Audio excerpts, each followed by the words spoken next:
Je m'appelle Elisa, et aujourd'hui, je vais vous raconter une histoire qui a changé ma vie.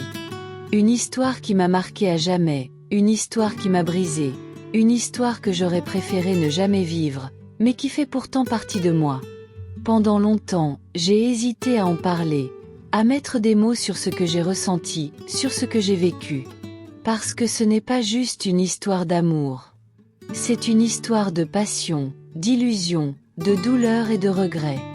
Et aujourd'hui, je veux la partager avec vous. Peut-être que quelque part, quelqu'un comprendra. Peut-être que quelqu'un, en écoutant mon histoire, évitera de faire les mêmes erreurs que moi. Parce que l'amour, quand il est mal placé, peut devenir une prison, une obsession, une blessure qui ne guérit jamais vraiment. Tout a commencé il y a 3 ans. J'avais 22 ans, une vie stable et bien remplie. J'étais en dernière année d'université et je travaillais à mi-temps dans un café pour payer mes études et mon appartement. J'aimais ma vie, j'aimais la routine. J'étais une fille sérieuse, responsable, qui ne prenait pas de risques inutiles. J'avais toujours cru que l'amour viendrait à moi naturellement, qu'il frapperait à ma porte au bon moment, avec la bonne personne. Mais ce que je ne savais pas encore, c'est que parfois, l'amour ne ressemble en rien à ce qu'on imagine.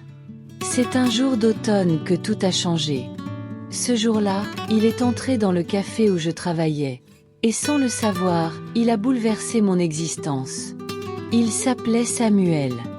Grand, charismatique, il avait une présence qui ne laissait personne indifférent. Il n'était pas comme les autres clients. Il ne commandait pas à la hâte, il prenait son temps. Il observait, il analysait, il attendait. Quand je suis venue prendre sa commande, il m'a regardé avec ce sourire en coin. Ce sourire qui, je l'ai compris plus tard, pouvait faire basculer n'importe quelle femme dans son monde. « Vous avez l'air pressé », m'a-t-il dit d'une voix posée, presque amusée. J'ai souri poliment. C'est le travail. Et si je vous disais de ralentir un peu? Juste 5 minutes? J'ai haussé un sourcil. Qui était-il pour me dire ça?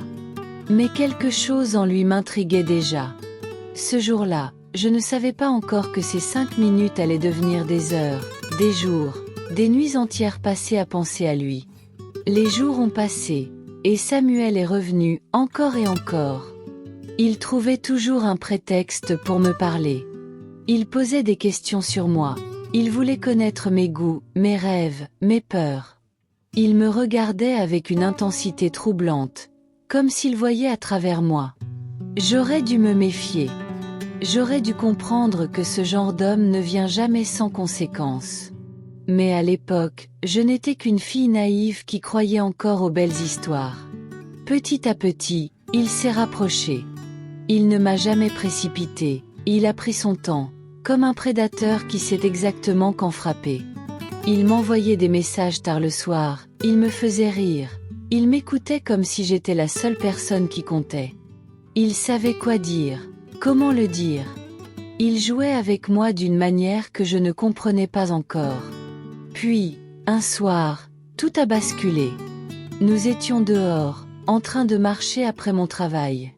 Il faisait frais, le vent soufflait doucement. Nous parlions de tout et de rien, et à un moment, il a posé sa main sur la mienne. Juste un instant. Un simple contact. Mais c'était suffisant pour que mon cœur s'emballe comme jamais. J'ai su, à cet instant, que j'étais perdue. À partir de ce moment-là, tout est allé très vite. Nos échanges sont devenus plus intenses, plus profonds. Il m'appelait tard la nuit. Il me parlait de choses que personne d'autre ne savait sur lui. Il me racontait son passé, ses blessures, ses doutes. Il me faisait me sentir spéciale, unique. Il me faisait croire que j'étais différente des autres, que j'étais celle qui pouvait le comprendre, l'aider, le changer. J'étais amoureuse. Follement. Désespérément. Mais ce que je ne savais pas, c'est que Samuel n'était pas un homme comme les autres. Il était une illusion, un mirage. Il était le genre d'homme qui entre dans votre vie, la retourne complètement, et disparaît sans prévenir. Un soir, il a disparu. Plus de messages, Plus d'appels. Une semaine entière sans nouvelles. Mon cœur était en vrac, mes pensées aussi. J'étais perdue. Puis, il est revenu. Comme si de rien n'était. Désolée, j'avais besoin de prendre l'air. J'aurais dû m'éloigner à ce moment-là. J'aurais dû comprendre qu'il jouait avec moi. Mais j'étais déjà trop attachée. Trop amoureuse. Un soir, alors que nous étions dans un bar, une femme est entrée. Une femme qui lui a lancé un regard glacial avant de partir. Je l'ai senti se crisper. « C'est qui ?» ai-je demandé. Il a détourné les yeux. Personne. Mais son silence en disait long. J'ai mené ma propre enquête. Et j'ai découvert l'impensable. Il était déjà avec quelqu'un. Une femme qu'il voyait depuis des années. J'étais son jeu. Son échappatoire. Quand je l'ai confronté, il n'a même pas cherché à nier. Je t'avais prévenu, Elisa. Je suis pas fait pour l'amour. Mon monde s'est écroulé. J'ai coupé les ponts. J'ai tenté de l'oublier. Mais comment oublier quelqu'un qui a marqué votre âme? Les mois ont passé, et parfois, je croisais son regard au loin. Il ne revenait pas. Il ne cherchait pas à s'excuser. Parce qu'il savait.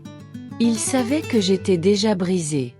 Aujourd'hui, je sais que j'aurais dû partir bien plus tôt.